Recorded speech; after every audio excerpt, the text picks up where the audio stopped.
Mumbai Indians captaincy మార్పు వివాదం రోజురోజుకి ముదురుతోంది. ఐపీఎల్ 2024 సీజన్ ప్రారంభమైనప్పటికీ ఈ గొడవకి మాత్రం ముగింపు లభించట్లేదు. హార్దిక్ పాండ్యాపై విమర్శలు వస్తూనే ఉన్నాయి. 5 టైటిళ్లు సాధించిన రోహిత్ శర్మని కాదని హార్దిక్ పాండ్యాకి ముంబై జట్టు పగ్గాలు అందించడాన్ని రోహిత్ శర్మ ఫ్యాన్స్ జీర్ణించుకోలేకపోతున్నారు. గుజరాత్ టైటన్స్ తో జరిగిన మ్యాచ్లో రోహిత్ శర్మపై హార్దిక్ పాండ్యా వ్యవహరించిన తీరు రోహిత్ శర్మ ఫ్యాన్స్ ని మరింత బాధపెట్టింది.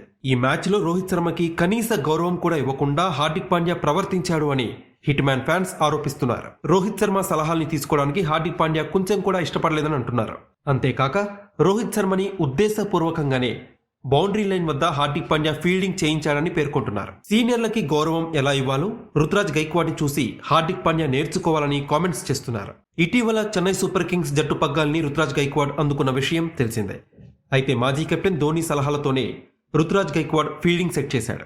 దీనికి సంబంధించిన వీడియోలు నెట్టింట్లో వైరల్ గా మారాయి. ఇక ముంబై గుజరాత్ మ్యాచ్లో రోహిత్ వీడియోలకి ఎమోషనల్ సాంగ్స్ జోడించి సోషల్ మీడియాలో అప్లోడ్ చేశారు. వీటికి విశేష ఆదరణ లభిస్తోంది. మరోవైపు హార్దిక్ ని ట్రోల్ చేస్తూ ఫన్నీ మీమ్ వీడియోలు కూడా నెట్టింట్లో చక్కర్లు కొడుతున్నాయి. ఏదేమైనా Mumbai Indians team internal issues ని ఫ్రాంచైజీ దగ్గరుండి సాల్వ్ చేయాల్సిన అవసరం ఉంది. లేకపోతే అది జట్టులోని ఆటగాళ్ల ఆట తీరుపై ప్రభావం చూపించే అవకాశం ఉంది.